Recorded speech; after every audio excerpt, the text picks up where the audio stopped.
कुछ ऐसे दृश्य नजर आ रहे हैं अमेरिका के दूसरे सबसे बड़े शहर लॉस एंजलिस से, जहां लाखों लोग बेघर हो गए हैं और पूरा शहर जल के धुएं की चपेट में आ चुका है। ये वाइल्ड फायर्स इतनी बड़ी हो चुकी हैं कि लाखों लोगों को अपना घर छोड़ना पड़ा है और इन खाली घरों में लूटपाट करने के कारण शहर में कर्फ्यू लगा दिया गया है। ये दृश्य ऐसे प्रतीत हो रहे हैं मानो किसी हॉलीवुड फिल्म से सीधे निकालकर पर्दे पर उतार दिए गए हों। ऐसी कई फिल्में बनाई है हॉलीवुड ने जिनमें लॉस एंजलिस शहर जल रहा है, भूकंप से तबाह हो गया है, आग के हवाले हो चुका है और लगता है कि वही सब मैनिफेस्ट होकर इनके शहर के साथ असलियत में हो रहा है। और सबसे हैरत की बात यह है कि कैलिफोर्निया जैसे अमीर राज्य के पास संसाधन नहीं है इस आग को मिटाने के। यहां पर उनका जो फायर डिपार्टमेंट है या जो उनकी सरकार है वो काफी हद तक विफल नजर आ रही है इन वाइल्ड फायर्स को कंट्रोल करने में। और उनके खुद के जो सरकारी अधिकारी हैं जैसे कि एलए काउंटी के शेरिफ है, वो कह रहे हैं कि ऐसा लग रहा है हमारे शहर पे किसी ने बम गिरा दिए हों। और हैरानी की बात यह है कि जब लोगों को अपना घर बार छोड़ के जान बचा के भागना पड़ रहा है तो ऐसे में उनके खाली पड़े घरों को लोग लूटने की कोशिश कर रहे हैं और अभी तक 20 लोगों को अरेस्ट किया जा चुका है जो इस तरह की लूटपाट में शामिल थे। अब ये वाइल्ड फायर इतनी इंपॉर्टेंट क्यों है? क्योंकि लॉस एंजलिस अमेरिका का एक तरह का फाइनेंशियल हब है। वहां पर बहुत सारी इंडस्ट्रीज हैं। हॉलीवुड, जिसको आप शायद जानते होंगे, पूरा वहीं बेस्ड है। और इसीलिए ये आग जब घरों को जला रही है तो यहां पर बिलियंस ऑफ डॉलर का नुकसान हो रहा है। कई एस्टिमेट्स कह रहे हैं 10 बिलियन, कोई 20 बिलियन और मैक्सिमम 57 बिलियन डॉलर का नुकसान अभी तक आंका जा चुका है और अभी तक ये आग जारी है। हो सकता है ये आंकड़ा और ज्यादा बढ़ जाए। मुझे तो ऐसा लग रहा है कि वहां की इंश्योरेंस कंपनीज जो हैं उनका इस साल का फाइनेंशियल बेसलाइन पूरा हिट हो जाएगा अगर उनको पे आउट्स देने पड़ गए तो। अब ये जो लॉस एंजलिस फायर, ये डेफिनेटली अमेरिका के 250 साल के इतिहास में सबसे महंगी जंगल की आग या वाइल्ड फायर साबित होकर रहेगी। लेकिन ये इतनी बड़ी आग कैसे बन गई, इतनी डेवास्टेटिंग कैसे बन गई कि हेलीकॉप्टरों से पानी गिराने के या केमिकल्स गिराने के बावजूद ये बंद नहीं हो रही है? और एलए शहर के इतना नजदीक या शहर के बीचों बीच आग लग कैसे गई है, इसी को मैं आपको बताऊंगा। तो पहले आप यहाँ कुछ दृश्य देख लीजिए। पूरे के पूरे नेबरहुड्स जल रहे हैं। लाखों लोग यहाँ पर अपना घर छोड़कर भाग रहे हैं और उनके घरों में पीछे आग लग रही है। और इस तरह के सीन वहां पर लोग रिकॉर्ड करके सोशल मीडिया पे अपलोड कर रहे हैं। The entire social media is filled with such kind of videos जहां पर ऐसे दृश्य आपको देखने को मिलेंगे। ये लिटरली ऐसा लग रहा है किसी फिल्म से निकालकर सीन लाया गया हो। आग लगने से पहले शहर की सैटेलाइट इमेजेस कुछ ऐसी नजर आती थी और अब जब आग लग चुकी है तब इमेजेस ऐसी नजर आ रही हैं। पूरे नेबरहुड्स जल चुके हैं और अभी भी ये आग कंटिन्यूअसली कैरी ऑन हो रही है। तो आइए सबसे पहले आपको लॉस एंजलिस शहर की ज्योग्राफिक लोकेशन और इंपॉर्टेंस बता देता हूं। तो अगर हम अमेरिका देश यानी यूनाइटेड स्टेट्स ऑफ अमेरिका के पश्चिमी तट को देखें तो उसमें एक बहुत बड़ा राज्य है California, which is population wise the largest state. और यहां पर जो उनका सबसे बड़ा शहर है या पूरे अमेरिका का दूसरा सबसे बड़ा शहर है वो है लॉस एंजलिस। अब लॉस एंजलिस शहर जो है वो आपको यहाँ मैप में देखने को मिलेगा कि रेड डॉटेड लाइन एक छोटे से एरिया को कवर कर रही है, जबकि आबादी तो बहुत बड़े एरिया में फैली हुई है। तो देखिए ये लॉस एंजलिस अर्बन एग्लोमरेशन है जहां लगभग 70-80 छोटे छोटे शहर हैं। ये लॉस एंजलिस म्यूनिसिपल कॉर्पोरेशन के अधीन नहीं आते हैं। म्यूनिसिपल कॉर्पोरेशन हमारा भारत का टर्म है, लेकिन अंडरस्टैंडिंग के लिए आपको बता रहा हूं। तो ये लॉस एंजलिस शहर है इतना, और इसके आसपास कंटिन्यूअसली बहुत सारे छोटे बड़े शहर हैं और इन्हीं शहरों से मिलकर पूरा बनता है लॉस एंजलिस अर्बन एग्लोमरेशन, जिसकी आबादी लगभग 1 करोड़ है। और ये अमेरिका का सबसे इंपॉर्टेंट कमर्शियल हब है। यहाँ पर बहुत सारा व्यापार होता है, बड़े बड़े शिपिंग टर्मिनल्स हैं, हॉलीवुड जैसी बड़ी इंडस्ट्रीज हैं, मैन्युफैक्चरिंग है, बहुत ही डाइवर्स एरिया है, which is a big urban agglomeration. यहाँ पर बहुत सारे छोटे छोटे शहर मिलकर ये लॉस एंजलिस को एक कंटिन्यूअस बड़ा एक शहर बनाते हैं, जिसके अंदर एक्चुअल लॉस एंजलिस शहर तो थोड़ा छोटा ही है, उसकी आबादी 28 लाख है। लेकिन अगर आप पूरे एलए काउंटी यानी कि पूरे लॉस एंजलिस काउंटी या जिसको हम कह सकते हैं डिस्ट्रिक्ट के इक्विवेलेंट क्षेत्र होता है, उसकी आबादी अगर गिन लें तो वो लगभग 96 लाख है। आप मान के चलो 1 करोड़। अब ये जो 1 करोड़ की आबादी है ये बहुत बड़ी आबादी है अमेरिका में, जहां पूरी टोटल आबादी 34-35 करोड़ है। उसमें 1 करोड़ लोग तो केवल इस एक डिस्ट्रिक्ट में रहते हैं। अगर ये अपने आप में एक राज्य होता तो ये 11वां सबसे बड़ा राज्य हो जाता out of the 50 states of United states.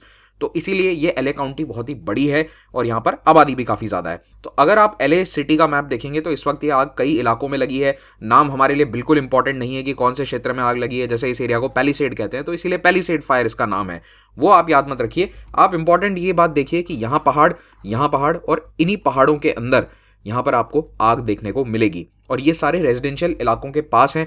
In fact palisade जैसा एरिया, ये तो अमीर लोगों का इलाका है। यहाँ पर बहुत ही अमीर जो हॉलीवुड के टॉप सेलिब्रिटीज़ हैं वो सभी लोग यहाँ पर रहते हैं।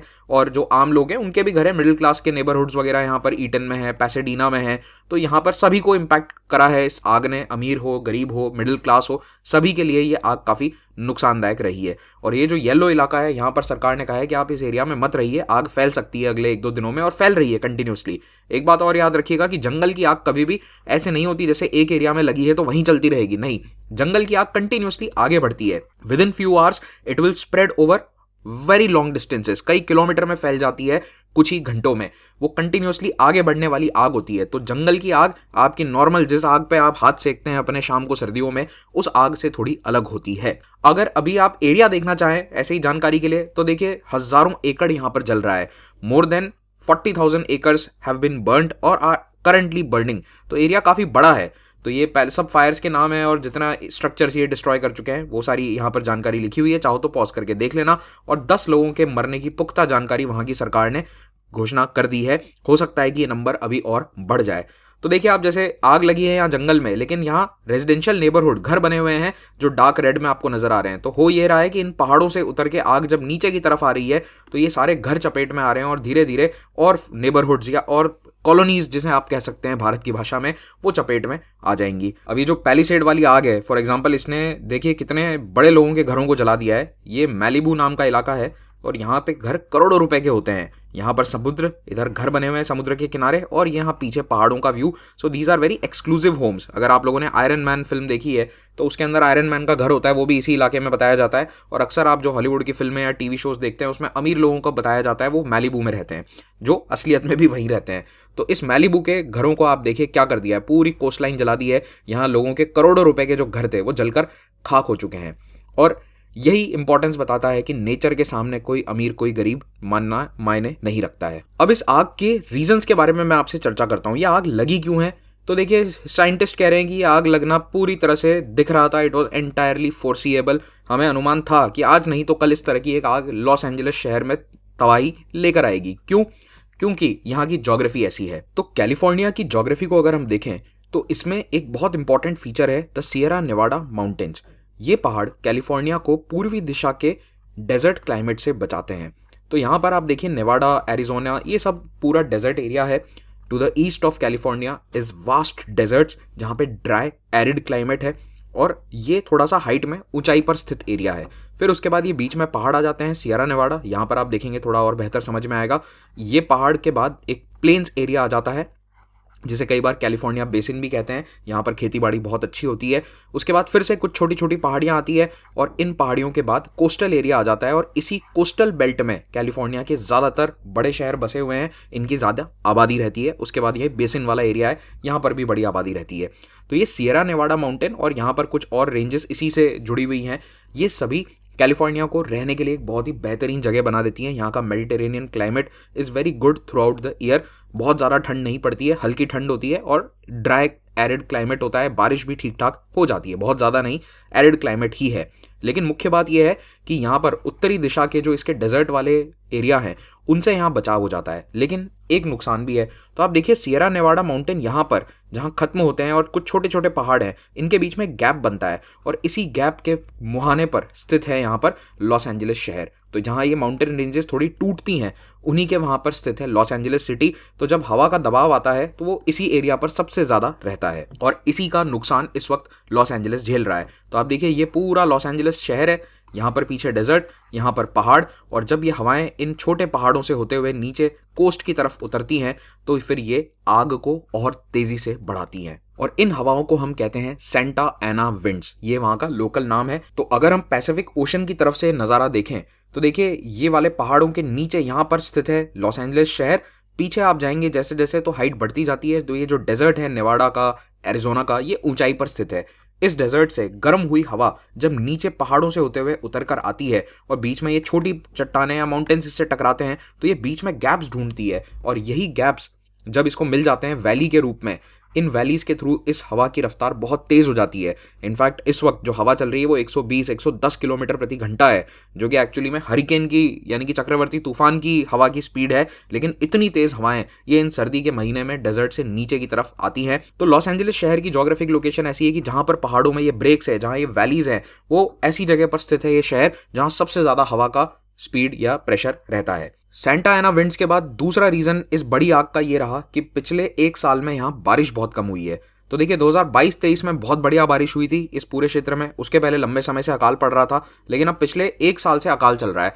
आखिरी बार बारिश एलए के अंदर अप्रैल महीने में हुई थी। उसके बाद पिछले 10 महीनों से यहाँ कोई बारिश नहीं हुई है। लगभग दिसंबर में थोड़ी बहुत सर्दी में बारिश हो जाती है, लेकिन वो भी इस बार देखने को नहीं मिली। अगर आप यहाँ पर मंथली एवरेज देखेंगे तो नवंबर दिसंबर का 1 या 2.5 इंच जितनी बारिश होती है, लेकिन इस बार वो भी हुई नहीं है। नाम मात्र की बारिश हुई है, जिसके कारण जो यहाँ पर झाड़ियां हैं वो पूरी तरह से सूखी हुई थी and they were just waiting to be lit up. अब आप कहेंगे कि इतनी ज़्यादा जल्दी आग पकड़ने के लिए कौन सी झाड़ियां हैं, तो ये है चैपरल बायोम। ये भी नाम आपको याद रखना है। तो चैपरल फॉरेस्ट या चैपरल बायोम वाला ये क्षेत्र है, जिसको मेडिटेरेनियन क्लाइमेट भी हम कहते हैं। तो कैलिफोर्निया, मेडिटेरेनियन वाला जो यूरोप का, अफ्रीका का पार्ट है, और ऑस्ट्रेलिया, इन सभी क्षेत्रों में ये फॉरेस्ट देखने को मिलते हैं। इनमें होता क्या है, छोटी झाड़ियाँ बहुत ज़्यादा होती है। तो ये जो छोटी छोटी झाड़ियाँ हैं, जिनको हम श्रब्स कहते हैं, ये श्रब्स या ग्रासलैंड्स कवर करते हैं। सवाना जैसा ये एरिया होता है। यहाँ पर गर्मियाँ होती है बहुत लंबी, हॉट ड्राई समर्स, और विंटर के महीने में थोड़ी बहुत यहाँ बारिश होती है। और विंटर यहाँ स्नो वाली विंटर्स नहीं होंगी, थोड़ी माइल्ड क्लाइमेट, यानी कि उत्तरी गोलार्ध या नॉर्दर्न हेमिस्फीयर के कंपैरिजन में आप देखोगे जहाँ अक्सर बर्फ वगैरह पड़ती है, तो यहाँ बर्फ नहीं देखने को मिलेगी। थोड़ी बहुत बारिश सर्दियों में हो जाती है। तो कुल मिला के ये वाला जो क्लाइमेट है, ये इंसान के रहने के लिए तो बहुत बढ़िया है, लेकिन प्रॉब्लम ये है कि अगर यहाँ बारिश नहीं हुई तो ये सारी झाड़ियाँ सूख जाती है, और फिर बस इसमें एक चिंगारी लगने की देर है, और फिर धधक उठेगी बहुत बड़ी आग, जो इस वक्त हुआ है। तो देखिए एलए का जो, अगर आप ड्रॉट वाला मैप देखोगे कि किस एरिया में कितनी बारिश हुई है, तो यहाँ देखिए लॉस एंजलिस, लास वेगस, ये पूरे एरिया के अंदर पिछले 1 साल में बहुत ही कम बारिश हुई है। यहाँ पर अकाल चल रहा है। तो इस अकाल के टाइम पे ये चैपरल बायोम काफ़ी खतरनाक हो जाता है। तो ये सैंटा एना विंड्स का नाम आप ज़रूर याद रखिएगा। ये पैसिफिक कोस्ट पे आती हैं। कहाँ से? ऊंचे इलाकों से, डेजर्ट वाले ऊंचे एरिया से, खास करके ये वाला नेवाडा का बेसिन है, यहाँ से ये नीचे उतरती हैं कोस्ट की तरफ, और सैंटा एना कैनियन से होते हुए आती हैं, इसीलिए इसको ये नाम दिया गया है। और अक्टूबर से मार्च के समय ये हवाएं चलती है। एक रीज़न और है जो कोई और डिस्कस नहीं कर रहा है, लेकिन भारतीय परिप्रेक्ष्य में देखें हम तो ये मुझे रीज़न नज़र आया। यूएसए में ज़्यादातर घर लकड़ी के बने होते हैं। उनका मोस्टली जो कंस्ट्रक्शन मटेरियल है वो वुड है। हमारे यहाँ ऐसा नहीं होता है। हमारे यहाँ आप देखेंगे तो कंक्रीट का या सीमेंट का इस्तेमाल, ईंटों का इस्तेमाल बहुत ज़्यादा किया जाता है। यूएस में ऐसा नहीं है, वहाँ पर लकड़ी का इस्तेमाल ज़्यादा किया जाता है। अब इसका मतलब ये नहीं है कि कोई कंक्रीट या ब्रिक्स को यूज़ करता ही नहीं है। जस्ट पीछे देख लो, कई सारी आजकल की जो मॉडर्न ऑफिस बिल्डिंग्स हैं, they are made out of concrete, glass etcetera. लेकिन जो उनके पुराने घर हैं, जो 30, 40, 100 साल पहले बने हुए हैं, वो मोस्टली लकड़ी के हैं। और आज भी आधे से ज़्यादा उनके नेबरहुड्स इसी तरह के घरों से बने हुए हैं, खास करके कैलिफोर्निया में, क्योंकि वहाँ लकड़ी बहुत सारी मिलती है। तो उन्होंने सब लकड़ी का ही बनाया है, और ये लकड़ी के घर जब आग पकड़ते हैं तो बहुत जल्दी इनमें आग लग जाती है। तो ये भी एक रीज़न है कि इनके पूरे के पूरे घर साफ हो चुके हैं, कुछ नहीं बचा है। लिटरली एक दीवार तक नहीं देखने को मिलेगी आपको जब आप ये आग के वीडियोस को देखेंगे। तो ये था दोस्तों वीडियो। उम्मीद करता हूँ आपको अच्छा लगेगा। 1 मिनट आप और मेरी बात सुनकर ही जाइएगा। देखिए UCSC Unacademy civil services championship test आ रहा है इस साल का पहला। ये आने वाला है 12 जनवरी को। इसमें रजिस्टर कीजिए, आपको अट्रैक्टिव गिफ्ट्स मिलेंगे, और सबसे इंपॉर्टेंट स्कॉलरशिप मिलेगी यूपीएससी की तैयारी की। अगर आप यूपीएससी एग्जाम की तैयारी के लिए हमारा सब्सक्रिप्शन लेना चाहते हैं तो आप महिपाल कोड का इस्तेमाल करके बेस्ट डिस्काउंट्स को प्राप्त कर सकते हैं। अप्रॉक्सीमेटली 25,000 के आसपास में आपको ये कोर्स अवेलेबल हो जाएगा अगर आप मेरा कोड इस्तेमाल करेंगे। तो हमारे अपकमिंग बैचेस की सारी जानकारी यहाँ पर आपको दी गई है, और हमारा प्रीलिम्स सक्सेस प्रोग्राम भी 16 जनवरी को स्टार्ट हो रहा है। इसमें भी आप एनरोल कर सकते हैं। हमारे यूपीएससी इंटरव्यू प्रोग्राम में भी आप ज्वाइन कीजिए अगर आपका इंटरव्यू के लिए कॉल आ चुका है तो। Thank you very much, have a great day.